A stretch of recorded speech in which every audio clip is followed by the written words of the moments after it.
السلام علیکم پیارے دوستو، آج میں آپ کے سامنے جو داستان پیش کرنے جا رہا ہوں وہ صرف کہانی نہیں، روح کا سفر ہے۔ یہ سفر بتاتا ہے کہ موت اور زندگی کا تعلق اکثر نیکی اور رحمت سے جڑا ہوتا ہے۔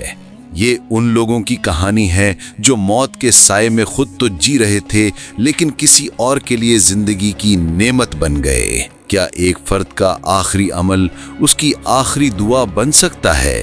ہم دیکھیں گے۔ یہ واقعہ حافظ الاسد کے زمانے کا، دمشق کی تاریخ کا، رات کا پچھلا پہر تھا۔ وہ وقت جب شہر کی مصروف سڑکیں سکوت میں ڈوب جاتی ہیں۔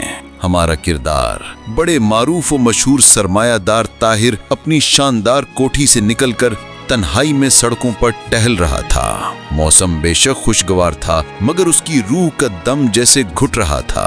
ہر سانس، ہر لمحہ اسے یاد دلا رہا تھا، ہفتہ یا 10 دن زیادہ نہیں، دنیا کی ہر نعمت، ہر آرام، ہر دولت میرے قدموں میں ہے، لیکن میرے پاس وہ دولت نہیں جو سب سے قیمتی ہے۔ وقت سے پہلے ہی سب کچھ ختم ہوتا محسوس ہو رہا ہے۔ ملک کے بہترین ڈاکٹروں نے پہلے ہی ہار مان لی تھی۔ امریکہ میں آخری امید تھی مگر وہاں بھی ماہ در ماہ چلنے والے توانائی طور یعنی ایگزاسٹنگ ٹیسٹس کے بعد ماہر امراض قلب یعنی ہارٹ اسپیشلسٹ نے سنگین لہجے میں اسے سمجھایا کہ مسٹر طاہر، ہم مزید وقت ضائع نہیں کر سکتے۔ اب کوئی میڈیکل معجزہ نہیں، یہی بہتر ہوگا کہ آپ اپنے بچوں کے ساتھ سکون سے رہیں۔ وہ اسی بے بسی کے عالم میں تنہائی کی سیاہی میں ڈوبا، اپنی دل دوز یعنی ہارٹ رینچنگ سوچوں میں گھلتا رہا۔ چلتے چلتے وہ ایک تنگ سی بے رونق پل پر پہنچ چکا تھا۔ اس کی سوچوں کا سلسلہ اس وقت ٹوٹا جب سڑک پار دوسری طرف ایک سٹریٹ لائٹ کی پیلی کانپتی روشنی کے نیچے ایک منظر اس کی نظر میں ٹھہر گیا۔ یہ کوئی فلم کا سین نہیں تھا، یہ حقیقت کی مجبوری تھی۔ ایک عورت کھڑی تھی، تقریباً 30 سال کی، اور اس کے سامنے ایک گنڈا قسم کا شخص۔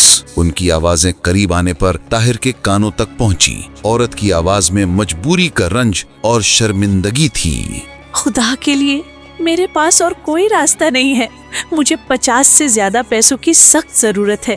میرے 3 ننھے بچے بھوکے ہیں۔ میں آپ کے ساتھ چلنے کو تیار ہوں۔ تمہاری قیمت اس سے بھی کم بنتی ہے عورت۔ 20 لے لو یا نکل جاؤ، اس وقت یہاں تمہاری قدر اس سے زیادہ نہیں ہے۔ وہ گنڈا ایک بدتمیزی بھری ہنسی کے ساتھ اسے ذلیل کرتے ہوئے وہاں سے نکل گیا۔ عورت ساکت کھڑی رہ گئی، اس کی آنکھوں میں شکست تھی اور قسمت سے غلا۔ طاہر کا چلنا آہستہ ہو چکا تھا۔ اس نے ایک گہری سانس لی اور پھر وہ اپنی راہ بدل کر عورت کی طرف چل پڑا۔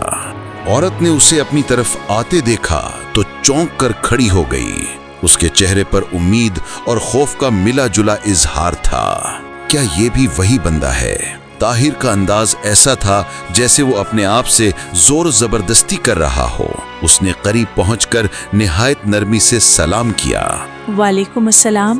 جی، میں ایسی کوئی بات نہیں ہے، ذرا ایک بات سنیے آپ۔ طاہر نے اس کی حالت بھانپ لی تھی۔ اس سے پہلے کہ طاہر کچھ کہتا، عورت نے بے حد کمزور اور بکھری ہوئی آواز میں اپنی صفائی دینے کی کوشش کی۔ وہ بولی، میں کوئی بری عورت نہیں ہوں، میں ایک خاندان کی ہوں، لیکن میں بہت مجبور تھی، مجبوری میں اس وقت یہاں آئی ہوں۔ شاید آپ میری بات سمجھ سکیں۔ ٹھیک ہے، حال تو اللہ جانتا ہے بہن، مجھے آپ تفصیل سے بتا سکتی ہیں کہ اصل بات کیا ہے؟ میں کوئی بری عورت نہیں ہوں، میں ایک خاندان کی ہوں، لیکن میں بہت مجبور تھی، مجبوری میں اس وقت یہاں آئی ہوں۔ شاید آپ میری بات سمجھ سکیں۔ طاہر کو لگا جیسے کسی نے اس کا دل مٹھی میں لے لیا ہو۔ اس نے اپنی موت کے خیال کو ایک طرف رکھتے ہوئے صرف اس عورت کی تکلیف پر توجہ دی۔ اس نے نرمی سے کہا، تمہیں کسی چیز کی ضرورت ہے تو بتاؤ۔ اب اس کی آواز میں مجبوری نہیں بلکہ اپنی داستان سنانے کا رنج تھا۔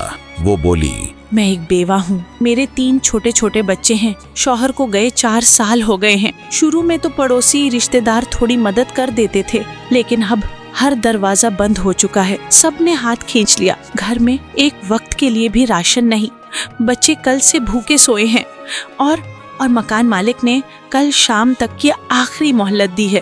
3 مہینے کا کرایہ باقی ہے. اگر نہ دیا تو وہ سامان سمیت گھر سے نکال دے گا. میرے پاس کوئی چارہ نہیں تھا، صرف یہی ایک راستہ تھا، سوائے اس کے کہ میں اپنے آپ کو بیچ دوں تاکہ میرے بچے زندہ رہ سکے. طاہر جلدی سے دوسری طرف منہ موڑ کر خاموشی سے اپنے آنسو صاف کرنے لگا. اسے احساس ہوا کہ موت کا ڈر اس عورت کی مجبوری کے ڈر کے سامنے کچھ بھی نہیں تھا. اس کی روح نے جیسے اس لمحے میں ایک نیا فیصلہ لے لیا تھا. وہ مڑ کر جلدی سے بولا، آپ بس ٹھیک ہے بہن، بس کیجیے. اس نے جیب میں ہاتھ ڈالا. رقم نہ ہونے کے برابر تھی، لیکن طاہر نے اپنا وعدہ کیا.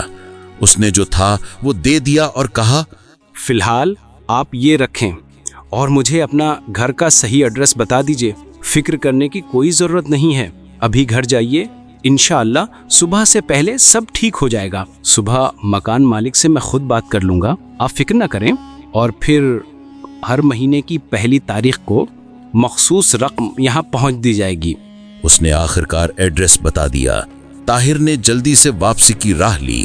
گھر پہنچ کر اس نے فوری طور پر تجوری سے ضروری رقم نکالی. ڈرائیور کو بے وقت جگا کر گاڑی نکالنے کو کہا اور پھر خود ڈرائیو کرتے ہوئے شہر کے 24 گھنٹے کھلے رہنے والے سٹور سے کئی مہینے کے لیے راشن کی بڑی مقدار خریدی.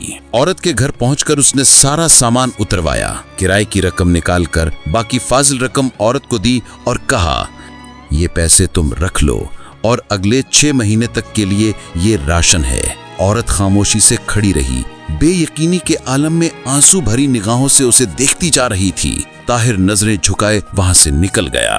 اب اس انسان کی کیفیت بالکل بدل چکی تھی. اس کے اندر ایک نئی روشنی آ چکی تھی. کچھ گھنٹے پہلے جو موت کا خوف اس کے جسم کو نچوڑ رہا تھا وہ اب ایک عجیب سکون میں بدل چکا تھا.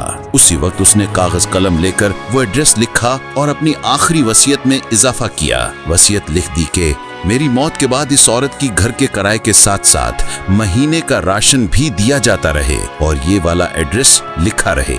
پھر کاغذ کو بند لفافے میں تجوری میں محفوظ کر دیا. اسے لگا کہ اس کی زندگی کا مقصد پورا ہوا ہے اور پھر تقدیر نے اپنا معجزہ دکھایا. طاہر کو ڈاکٹروں نے صرف 10 دن دیے تھے. 10 دن، 15 دن گزر گئے، پھر 1 مہینہ گزر گیا. گھر والوں کے کہنے کے باوجود وہ ہاسپٹل نہیں گیا. ہر مہینے کی پہلی تاریخ کو رقم وہاں پہنچتی رہی. وہ زندہ رہا. اس کے چہرے پر اب وہ شدت نہیں تھی. ایسے ہی ایک مہینہ کرتے کرتے پورا سال گزر گیا. پھر 5 سال. اس کی زندگی ایک نئی عمر پا چکی تھی. پھر 10 سال اور پھر 20 سال گزر جانے کے بعد تقدیر کا اصلی وقت آ گیا. وہ نیند کی حالت میں مکمل سکون اور اتفاق کے ساتھ دنیا سے رخصت ہو گیا. کفن دفن کے بعد جب اولاد نے تجوری اور وصیت کھولی تو وہ 20 سال پرانا بند لفافہ بھی نکلا. مالک کے ہاتھ کا لکھا ہوا.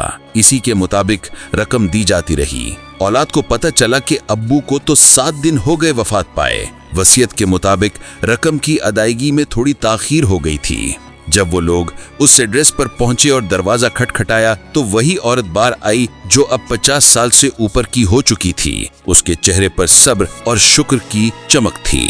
سلام دعا کے بعد اس کے بڑے بیٹے نے کہا، ہم طاہر صاحب کی طرف سے آئے ہیں. ہم وہی ہیں جو ہر مہینے رقم بھیجتے ہیں. دراصل وہ اب ہمارے بیچ نہیں رہے تو ادائیگی میں تھوڑی دیر ہو گئی. عورت نے کہا، جی ہمیں معلوم ہے، کوئی بات نہیں. ہم آپ کے بہت شکر گزار ہیں، مگر اب اللہ کے فضل سے ہمیں کسی بھی چیز کی کوئی کمی نہیں ہے. ہم ہمیشہ انہیں دل کی گہرائیوں سے دعاؤں میں یاد رکھتے ہیں اور ہمیشہ یاد رکھیں گے. اب یہ رقم بھیجنے کی کوئی ضرورت نہیں ہے. بیٹے نے حیرانی اور سوالی انداز میں پوچھا، کیوں؟ اچانک اب کیوں نہیں ہے ضرورت؟ کیا وجہ ہے؟ آواز میں لرزہ لیے اس نے جواب دیا، بیٹے 1 مہینے پہلے میرے بڑے بیٹے کی سرکاری ملازمت لگ گئی تھی اور اسے 7 دن پہلے ہی اس کی پہلی تنخواہ ملی ہے. اب ہم کسی کا بوجھ نہیں. خاتون روانی سے بولے جا رہی تھی جبکہ طاہر کے بیٹے کے کانوں میں یہی جملہ گونجتا رہا. 7 دن پہلے میرے بیٹے کو اس کی پہلی تنخواہ ملی تھی. دوستو، طاہر کو ڈاکٹروں نے صرف 10 دن دیے تھے، لیکن انسانیت کے ایک عمل نے اس کی زندگی 20 سال تک لمبی کر دی. اس کی وصیت پوری ہوئی. وہ انسان جو موت سے ڈر رہا تھا وہ کسی کی زندگی بن کر خود امر یعنی امورٹل ہو گیا، اور جب طاہر اس دنیا سے رخصت ہوا تو ٹھیک 7 دن بعد وہ گھر اپنی خود مختاری کا اعلان کر سکا۔ اللہ نے طاہر کی دعا اور وصیت دونوں قبول کی۔ امید ہے یہ داستان آپ کے دل کو چھو گئی ہوگی۔